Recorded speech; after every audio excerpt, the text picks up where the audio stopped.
Tujuannya agar bisa memastikan bahwa proyek tersebut bisa menghasilkan keuntungan yang stabil. Yang kedua ada tingkat pengambilan atau ROI. ROI digunakan untuk mengukur seberapa besar laba yang akan diperoleh dibandingkan dengan modal yang diinvestasikan. Jadi semakin tinggi ROI-nya, semakin menarik proyek tersebut untuk dijalankan. Selanjutnya adalah resiko. Setiap investasi pasti memiliki resiko, misalnya perubahan harga pasar, kondisi ekonomi, atau perkembangan teknologi. Maka dari itu, perusahaan perlu menganalisis tingkat risiko sebelum mengambil keputusan. Kemudian ada biaya modal. Ini adalah biaya yang harus dikeluarkan perusahaan untuk memperoleh dana investasi. Misalnya bunga pinjaman atau biaya penggunaan modal sendiri. Investasi yang baik harus memberikan keuntungan yang lebih tinggi dari biaya modalnya. Faktor berikutnya yaitu ada periode pengembalian modal atau payback period. Ini adalah waktu yang diperlukan untuk mengembalikan modal yang sudah ditanamkan. Jadi semakin cepat modal kembali, maka semakin rendah resiko juga. Dan yang terakhir ada nilai waktu uang atau time value of money. Kita tahu bahwa uang sekarang lebih berharga daripada uang di masa depan karena uang sekarang itu bisa digunakan untuk investasi lain. Oleh karena itu, perusahaan perlu memperhitungkan nilai waktu uang dalam setiap keputusan investasinya. Selanjutnya, di sini ada jenis-jenis investasi modal. Nah, sekarang kita masuk nih ke bagian yang kedua yang tadi aku bilang, jenis-jenis investasi modal. Jenis investasi ini bisa berbeda-beda tergantung pada tujuannya dan kebutuhan perusahaannya. Yang pertama ada investasi peralatan dan mesin. Biasanya dilakukan untuk mengganti mesin lama dengan yang baru agar proses produksinya itu lebih efisien. Yang kedua ada investasi properti dan real estate. Contohnya seperti pembelian atau pembangunan gedung dan lahan yang digunakan untuk kegiatan operasional perusahaan. Yang ketiga ada investasi proyek baru atau ekspansi. Investasi ini dilakukan untuk memperluas usaha, menambah kapasitas produksi, atau membuka cabang baru di wilayah baru. Selanjutnya, di sini ada investasi merger dan akuisisi atau M&A. Ini dilakukan dengan cara membeli atau bergabung dengan perusahaan lain supaya bisa memperluas pasar dan memperkuat posisi bisnis. Yang kelima ada investasi riset dan pengembangan atau R&D. Jadi investasi ini berfokus pada inovasi produk baru dan pengembangan teknologi agar perusahaan tetap kompetitif. Yang keenam ada investasi infrastruktur dan energi. Ini tuh misalnya pembangunan fasilitas seperti pabrik, jalan, jembatan, atau sistem energi yang mendukung kegiatan operasional lainnya. Yang ketujuh ada investasi sumber daya manusia atau pelatihan karyawan. Investasi ini bertujuan meningkatkan kemampuan dan keterampilan sumber daya manusia agar kinerjanya itu semakin baik. Yang kedelapan ada investasi teknologi informasi atau IT, contohnya pembaruan sistem komputer, perangkat lunak, dan sistem informasi untuk meningkatkan efisiensi kerjanya. Yang kesembilan ada investasi pasar keuangan. Ini bisa berupa penanaman modal di saham, obligasi, atau reksadana untuk mendapatkan keuntungan tambahan. Dan yang terakhir di sini ada investasi perawatan dan peningkatan aset. Jenis investasi ini dilakukan untuk memperbaiki atau meningkatkan aset yang sudah ada agar masa pakainya lebih lama dan tetap produktif. Untuk selanjutnya akan dijelaskan oleh rekan saya ini. Model non-diskonto. Model non-diskonto adalah metode penilaian investasi yang tidak memperhitungkan nilai waktu uang. Artinya, uang yang diterima di masa depan dianggap sama nilainya dengan uang saat itu. Ada beberapa model yang sering digunakan. Pertama, payback period, yaitu menghitung berapa lama waktu yang dibutuhkan untuk mengembalikan modal awal investasi. Semakin cepat modal kembali, berarti investasi semakin baik. Kedua, return of investment atau ROI, yang menunjukkan seberapa besar keuntungan yang diperoleh dibandingkan dengan jumlah modal yang dikeluarkan.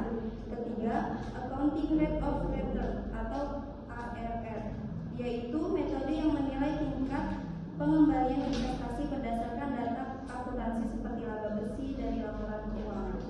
Selanjutnya ada internal rate of return (IRR) yang digunakan untuk mengetahui tingkat pengembalian investasi yang membuat nilai sekarang bersih sama dengan 0. Semakin tinggi IRR, semakin menguntungkan investasi tersebut. Kemudian return of asset mengukur seberapa efisien perusahaan dalam menggunakan asetnya untuk menghasilkan laba. Ada juga profitability index atau PI yang membandingkan antara nilai arus kas yang diterima dengan jumlah investasi awal. Dan jika hasilnya lebih dari 1,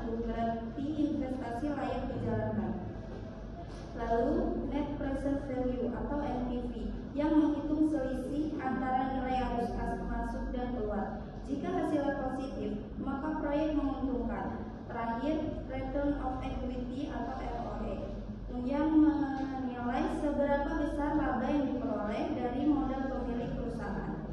Secara keseluruhan, model-model non-diskonto ini membantu perusahaan menilai apakah suatu proyek layak dijalankan atau tidak. Meskipun sederhana, metode ini tetap penting untuk memberikan gambaran awal sebelum melakukan analisis yang lebih mendalam. Di slide selanjutnya ada analisis arus kas. Analisis arus kas merupakan salah satu langkah yang paling penting dalam proses pengambilan keputusan investasi. Tujuannya adalah untuk menilai seberapa besar potensi keuntungan dan pengembangan dana dari suatu proyek. Melalui analisis ini, perusahaan dapat mengetahui apakah arus kas yang dihasilkan di masa depan cukup untuk menutupi biaya investasi awal serta memberikan keuntungan tambahan. Langkah yang pertama dalam analisis arus kas yaitu mengidentifikasi arus kas yang relevan, yaitu arus kas yang benar-benar timbul akibat keputusan investasi tersebut, baik arus kas masuk seperti pendapatan dari proyek maupun arus kas keluar seperti biaya operasional atau pengeluaran investasi. Setelah itu, perusahaan menentukan periode analisis.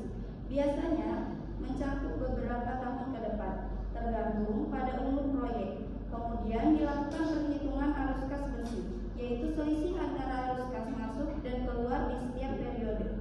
Selanjutnya dilakukan diskonto arus kas, yaitu menyesuaikan nilai arus kas masa depan dengan nilai sekarang. Karena nilai uang saat ini lebih berharga dibandingkan nilai uang di masa depan.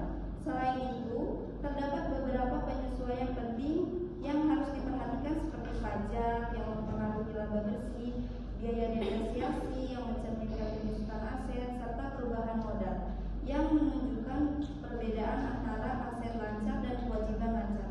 Perusahaan juga perlu memperhitungkan resiko investasi, biaya sah, yaitu biaya yang sudah dikeluarkan dan tidak bisa dikembalikan, serta pengaruh inflasi terhadap nilai uang.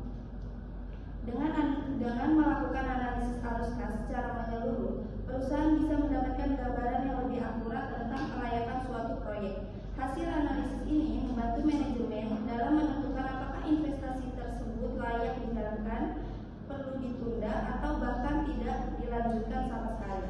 Jadi analisis arus kas berperan besar dalam memastikan bahwa setiap keputusan investasi yang diambil benar-benar menguntungkan dan sesuai dengan tujuan keuangan perusahaan.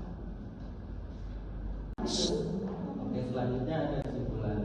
Nah, keputusan investasi modal adalah proses menilai dan memilih proyek atau aset jangka panjang yang paling menguntungkan bagi perusahaan. Tujuannya untuk memperoleh keuntungan maksimal dengan memperhitungkan arus kas, biaya modal, risiko, dan nilai waktu uang. Metode penilaiannya meliputi payback period, NPV, IRR, dan profitability index agar perusahaan dapat mengambil keputusan investasi yang efisien, menguntungkan, dan berkelanjutan. Sekian presentasi dari kelompok kami. Kurang